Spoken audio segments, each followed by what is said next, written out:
Bonjour mes frères, que la paix de notre Seigneur Jésus soit maintenant sur vous et sur toute votre maison. Amen. Je suis le pasteur Antonio Junior et j'ai un message puissant pour vous aujourd'hui.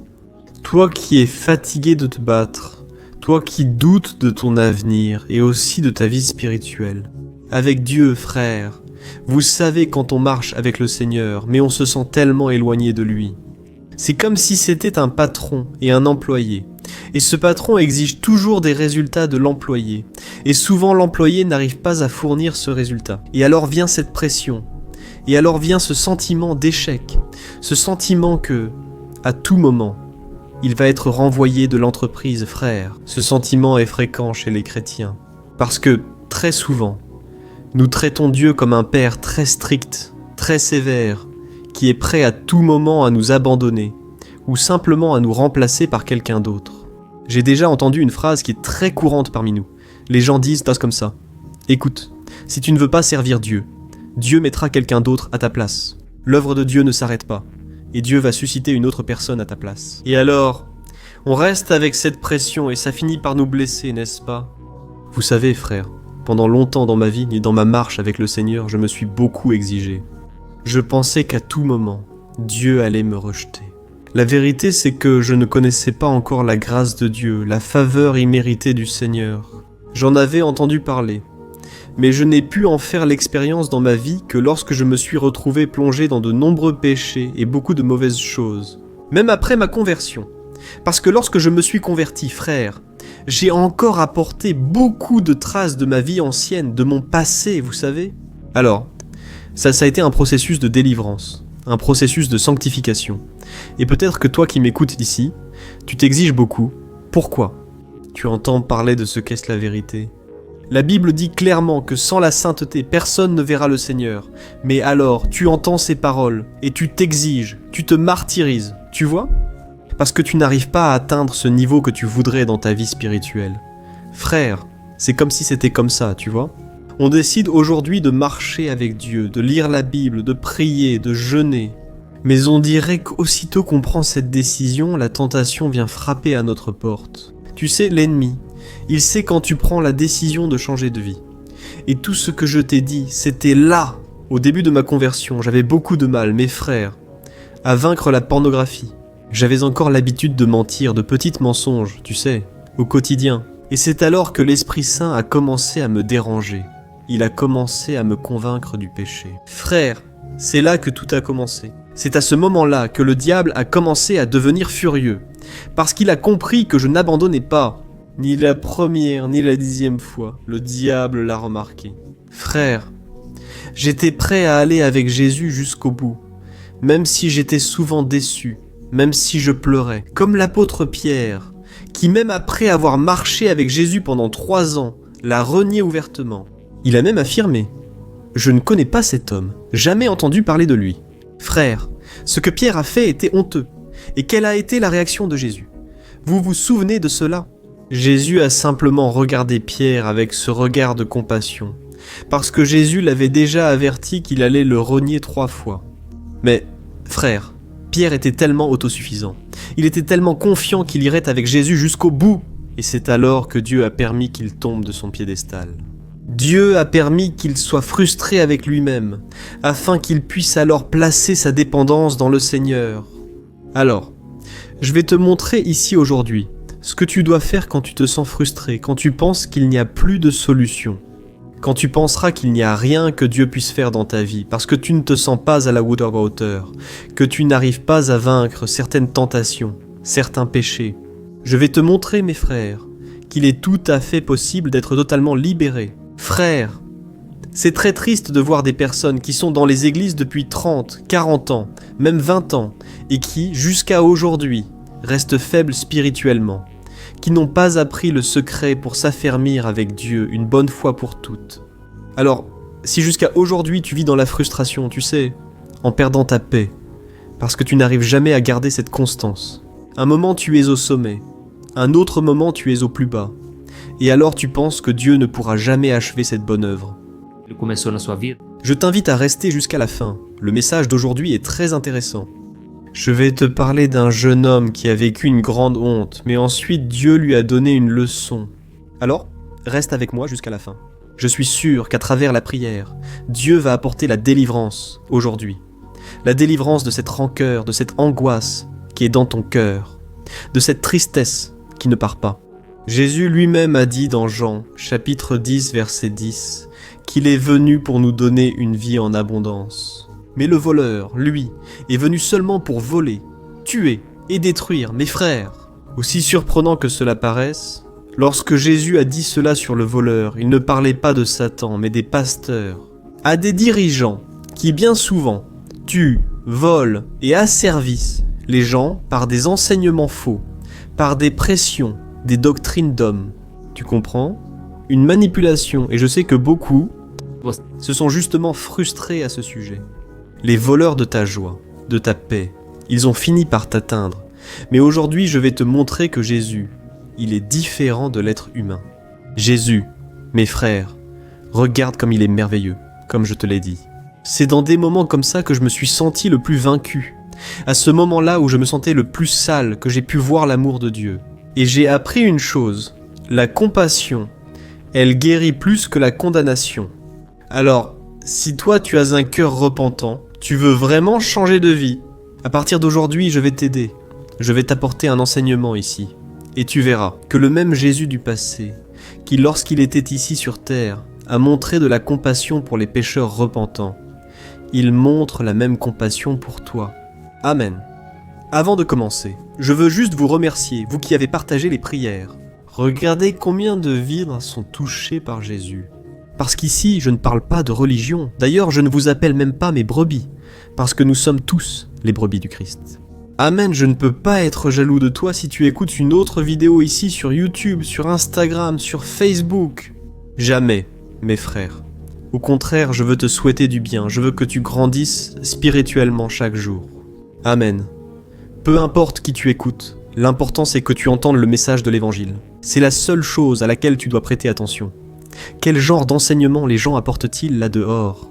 Parce que beaucoup de frères cessent d'être nourris par la parole pour écouter des fables, des choses qui ne sont pas dans la Bible, des hérésies.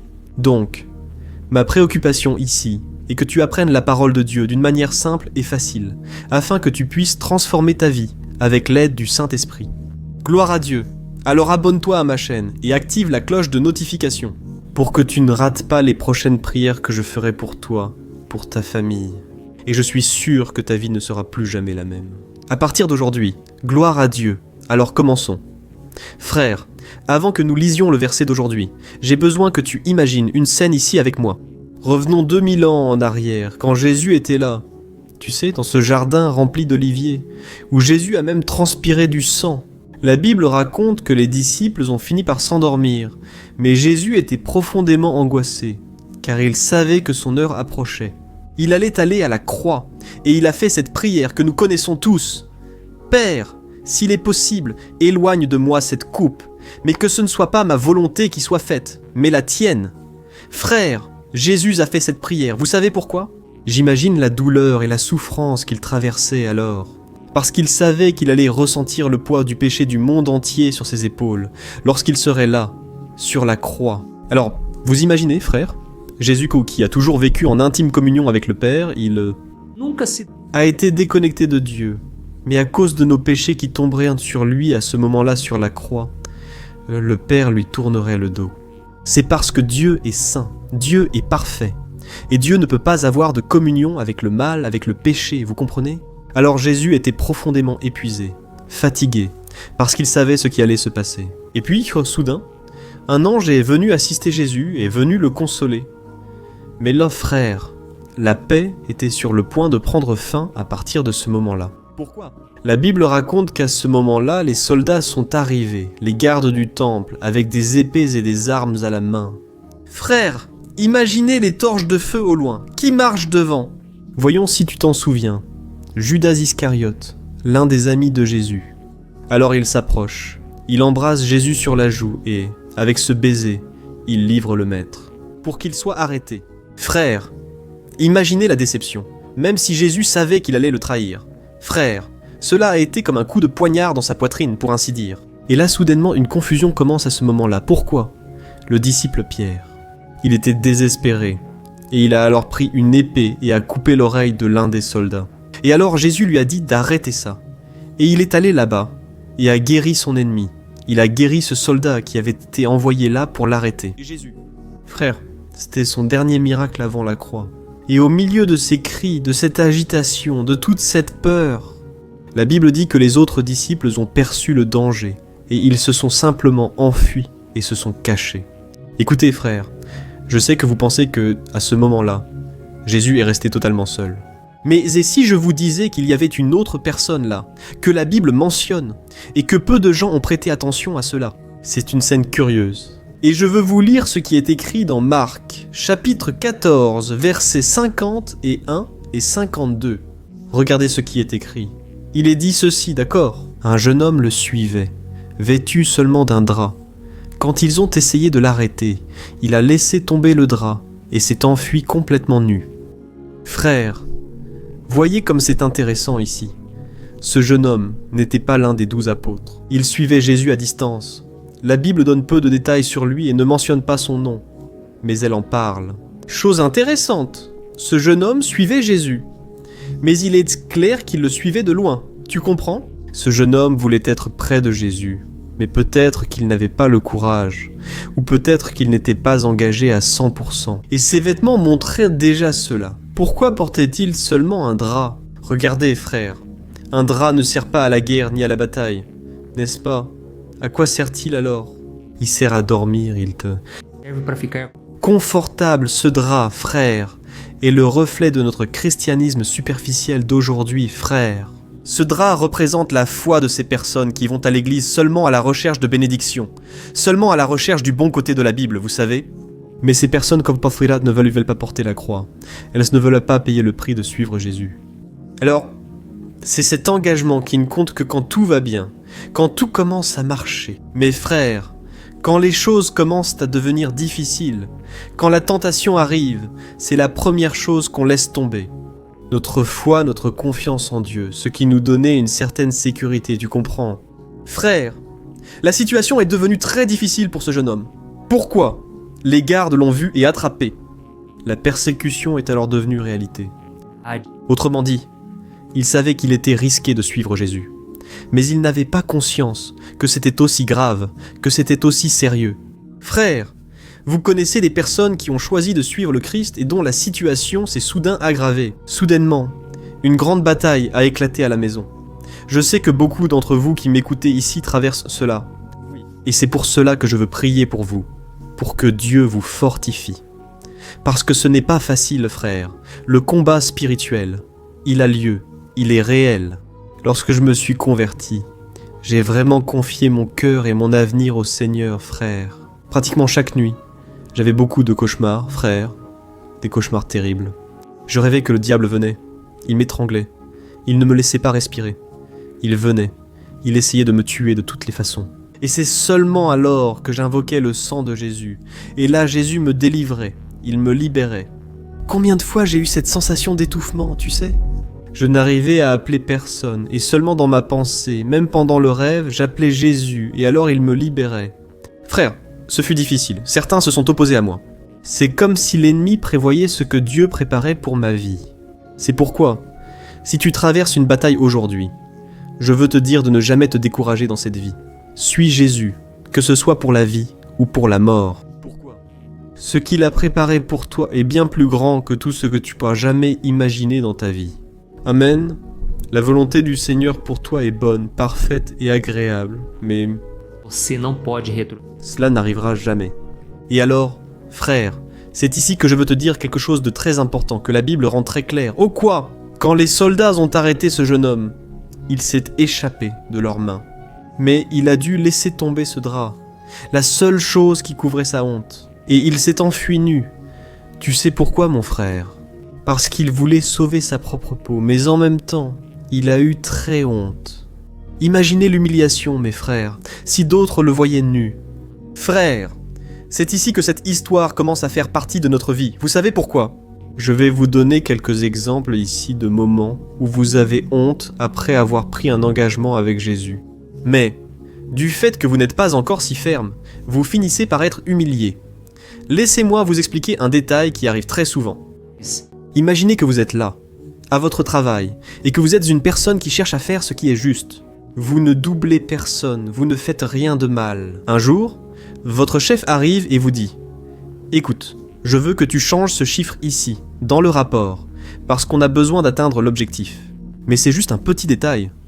Fais-le pour moi, rapidement, tu as juste besoin de faire quelques changements à ce chiffre. » Frère, à ce moment-là, la situation devient tendue. Il y a cette pression, n'est-ce pas?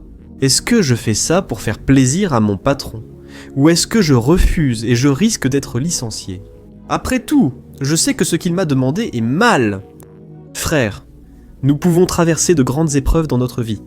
Nous ne sommes pas à l'abri de subir des pressions dans la vie. Et je sais que beaucoup d'entre vous ont traversé des situations similaires. Essayez d'imaginer la honte que vous ressentiriez même devant Dieu pour lui avoir désobéi, alors que vous connaissez la parole du Seigneur. Ou alors, rapportons cela à nos relations, tu vois? Quand tu pries, tu demandes à Dieu une personne, et soudain tu commences à sortir avec quelqu'un. Soudain, il semble que cette relation commence à avancer. Mais ensuite, cette personne commence à t'éloigner de Dieu. Peut-être que cette personne n'a pas les mêmes principes que toi.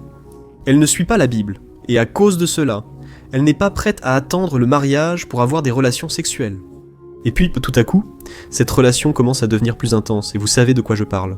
Frère, c'est à ce moment-là qu'on se sent obligé de dire que nous appartenons vraiment à Jésus, que nous voulons marcher dans la sainteté. Ou bien on reste silencieux et on pense que... Endurer si l'on tombe dans le péché. Vous voyez, frère? Beaucoup de personnes aujourd'hui sont humiliées par l'ennemi, parce qu'elles laissent le péché entrer dans leur vie. Et elles sont lâches. Elles ne disent pas non au péché. Écoutez, frère, je suis ici aujourd'hui pour vous dire que ça vaut la peine de renoncer au péché pour faire la volonté du Père. Si aujourd'hui je prêche ici devant vous dans la sainteté, ce n'est pas parce que je suis meilleur que vous, mais parce que j'ai fait les bons choix dans ma vie. J'ai compris que Dieu m'a appelé à prêcher la parole, à être une lumière dans ce monde, à renoncer au péché et à porter ma croix. Puissiez-vous aussi prendre cette décision. Amen. Ne gâchez pas ce que Dieu vous a confié, frère. J'ai déjà vu beaucoup de relations commencer à mal tourner. À partir du moment où la chair entre en jeu, à partir du moment où le péché entre dans cette relation, et ce qui avait tout pour être une bénédiction, soudainement, malheureusement, finit par mal tourner parce que l'ennemi s'en mêle. Dieu n'est pas satisfait, tu sais? Frère, apprenons à garder la sainteté dans notre vie. Ou alors, pense au groupe d'amis que tu as. Tout à coup, tu es là, tout le monde sait que tu es chrétien, mais la conversation commence à devenir un commérage, une blague de mauvais goût. Les gens commencent même à se moquer de la Bible, ou des autres croyants, et tout le monde te regarde. À ce moment, tu dois prendre une décision sérieuse. En même temps, tu crains de paraître ringard et d'être exclu du groupe. Je sais, ce n'est pas simple, mais c'est là que tu dois agir. Tu sais pourquoi? Parce que sinon, la honte que tu ressentiras après sera bien pire. Quand tu seras seul, quand tu seras devant les autres, tu auras honte de ce que tu as fait. Écoutez, frère, je suis sûr que Dieu parle à certains ici, et je sais qu'il n'est pas facile d'entendre ce message, mais il est nécessaire. Peut-être que tu es là en train de penser « Ah, pasteur, mais c'est vraiment difficile, pasteur, je n'y arrive pas, je finis par fuir, j'ai déjà abandonné mon drap, pasteur, parce que je sais qu'il n'y a plus de solution pour moi. » Frère, mais c'est ici que je veux que vous fassiez attention, parce que vous n'êtes pas arrivés ici par hasard. Nous allons bientôt prier, d'accord? Je veux finir en disant ceci. Le miracle survient quand on s'y attend le moins, frère. La grâce de Dieu, elle est merveilleuse. La grâce de Dieu m'a atteint. Et aujourd'hui, je peux prier pour toi. Qu'aujourd'hui, le cœur ouvert, je te dis ceci. Si Dieu l'a fait pour moi, il le fera pour toi. Amen. Alors, revenons à cette histoire que je te racontais. Quand les soldats ont essayé d'arrêter ce jeune homme et ont finalement arrêté Jésus. La Bible raconte que lorsque les soldats indo sont venus arrêter Jésus, Jésus leur a demandé avec autorité « Qui cherchez-vous » Et ils ont répondu « Jésus de Nazareth ». Et alors le Christ a répondu ceci « C'est moi, mes frères ». Simplement, il a dit cela. Vous savez ce qui s'est passé?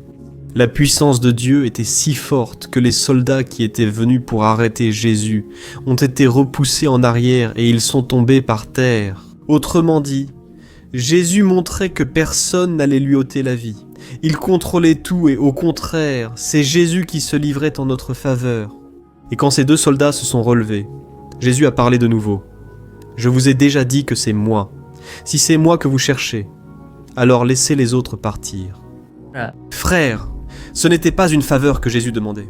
Ce n'était pas ça, c'était un ordre de protection. Et regardez ce qui est écrit dans Jean, chapitre 18, verset 9. Et nous allons prier tout de suite après. Regardez ce qui est écrit. Il a dit cela pour accomplir ce qu'il avait affirmé. « Je n'ai perdu aucun de ceux que tu m'as donnés. » Amen. Gloire à Dieu. Dieu, frère, tu comprends la force de cela?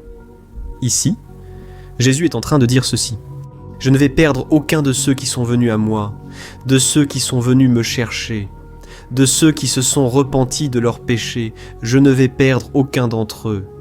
Jésus en avait déjà parlé.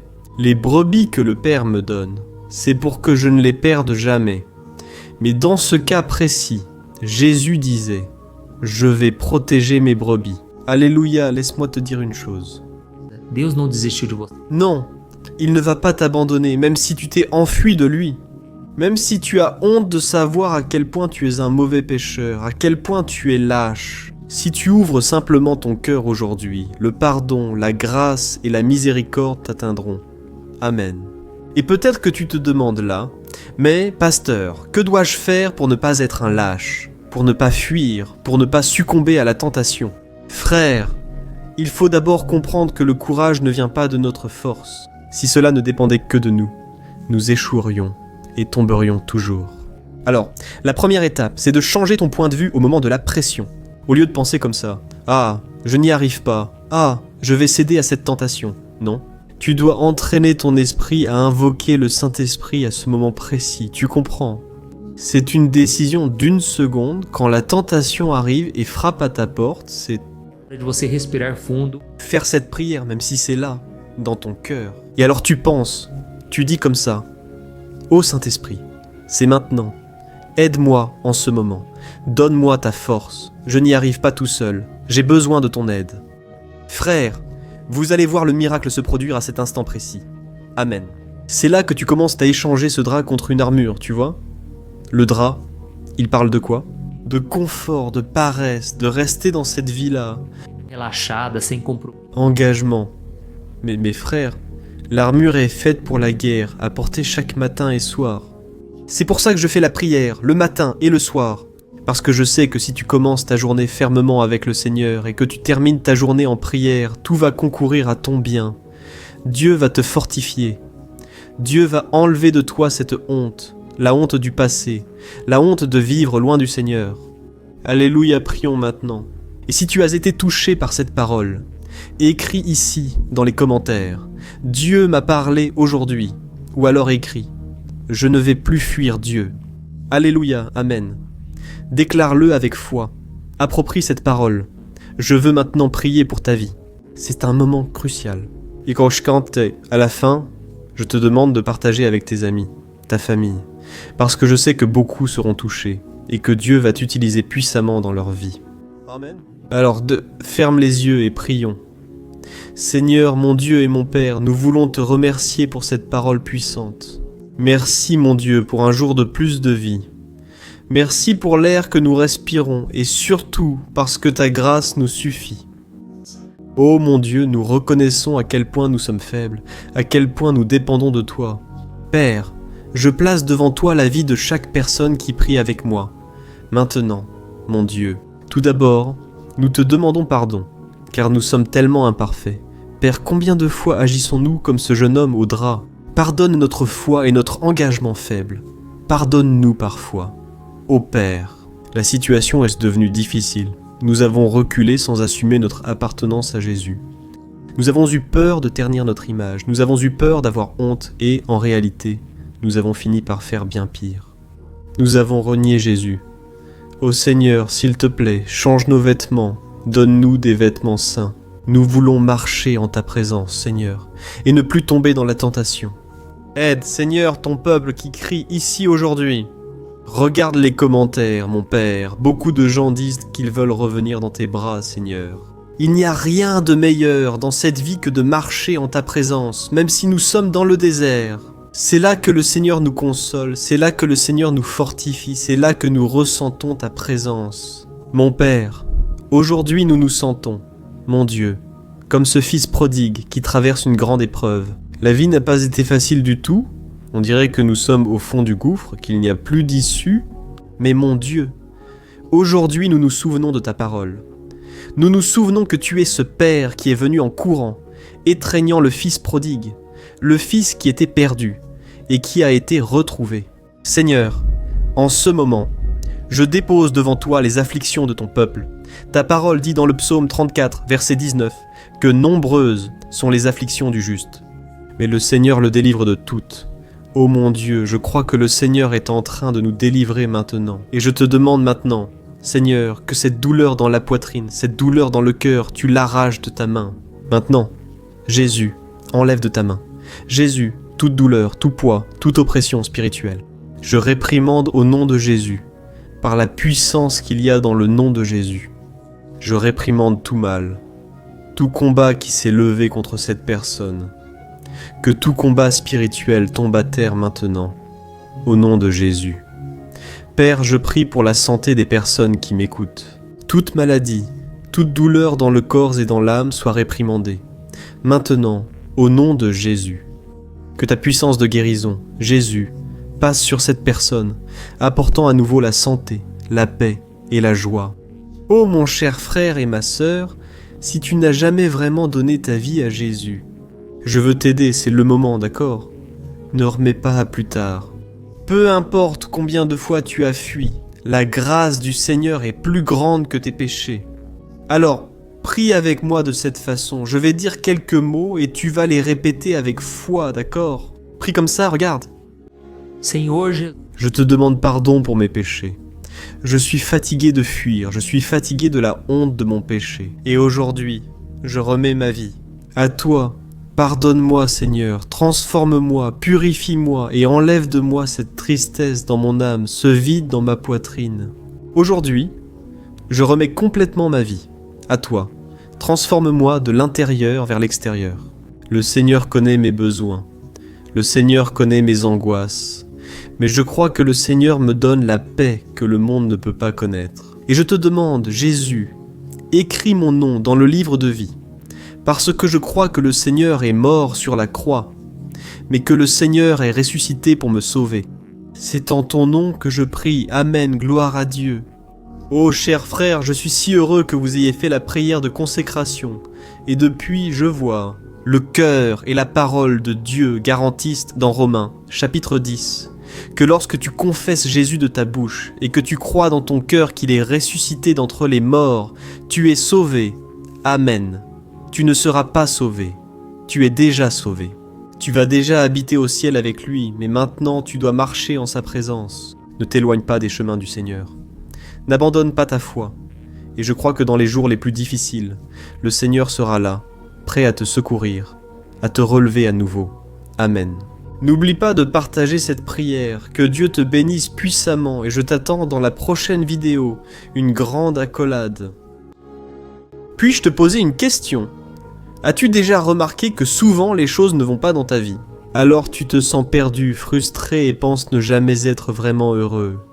Il y a tellement de problèmes que tu fais face à des soucis de relations, des problèmes familiaux, un manque d'argent et tant d'autres choses qui t'abattent vraiment. Et cela affaiblit ta foi. Tu sais pourquoi tout cela arrive ? Il y a une chose dont je suis sûr que toi, está com dificuldade e é exatamente ce qui t'empêche de vivre une vie de paix, une vie d'harmonie et de prospérité, c'est que tu ne mets pas en pratique les principes de la parole de Dieu. Mais je sais que tu essaies. Mais on dirait que quelque chose t'empêche de prier. Il y a quelque chose qui t'empêche de comprendre la parole. Et alors tu te sens perdu et frustré. Je veux te dire quelque chose. Des milliers de personnes font déjà partie d'un mouvement que j'ai créé, appelé le voyage de la foi. Et elles parviennent à grandir spirituellement. Elles améliorent leurs relations et leur vie est devenue beaucoup plus heureuse et bénie. J'ai déjà traversé tout ce que vous vivez aujourd'hui, et je connais l'ampleur de votre douleur. Moi aussi, je me sentais totalement perdu. Je savais que je devais prier davantage, que je devais lire la Bible, mais je n'y arrivais pas. Et alors je me sentais complètement frustré. Après de nombreuses luttes, j'ai trouvé comment grandir dans ma marche avec Dieu. Et, après avoir réussi à faire cela, ma vie a complètement changé. La transformation a été si grande qu'aujourd'hui je parviens à aider des milliers et des milliers de personnes chaque jour. C'est pourquoi je veux que tu prennes un engagement, d'abord envers toi-même et aussi envers Dieu, que tu vas suivre tout ce que je vais te dire dans cette vidéo. D'accord ? La première chose que tu dois faire, c'est prier et lire la Bible de la bonne manière, pour qu'elle entre dans ton cœur et apporte le changement que tu désires tant. Deseja e que Ton comportement. Je sais que souvent tu ne sais pas comment agir, parce que ton cœur est très triste, affligé, angoissé et perdu. Je sais aussi que souvent tu es frustré parce que tu n'as pas la force d'aller de l'avant.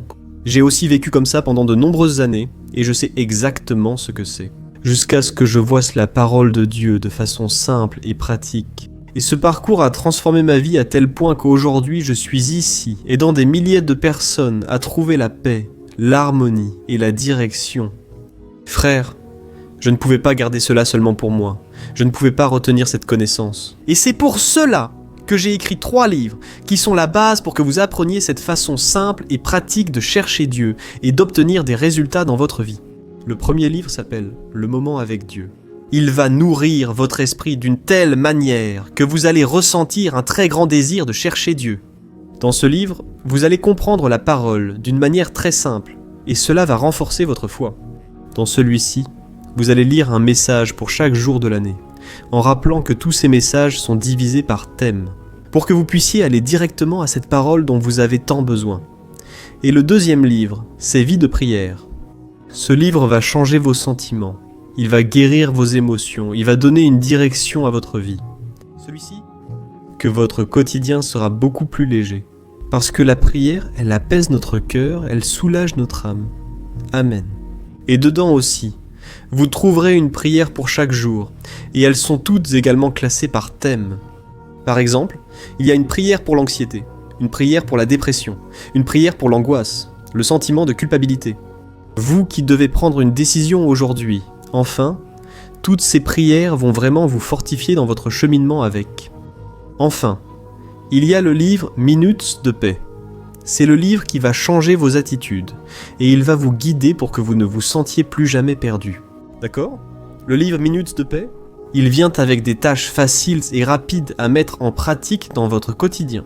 Après tout, la Bible dit que la foi sans les œuvres est morte. Amen.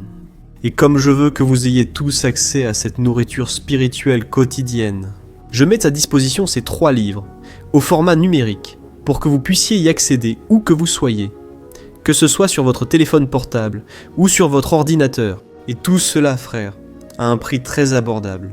Et vous contribuerez également pour que notre ministère atteigne encore plus de personnes avec le message de l'Évangile. Alors, il vous suffit d'accéder au site World Wide Web Point Journée de la Foi Point comme Point de Brésil qui s'affiche juste ici à l'écran. Vous pouvez aussi cliquer sur le lien juste sous la vidéo dans la description. D'accord, c'est très rapide, c'est sécurisé, et vous allez recevoir tout de suite mes 3 livres numériques dans votre email, pour que vous puissiez commencer votre transformation dès aujourd'hui. D'accord ? Alors, cliquez sur le lien qui se trouve juste ici en dessous de la vidéo, et que Dieu vous bénisse puissamment. Je vous embrasse fort.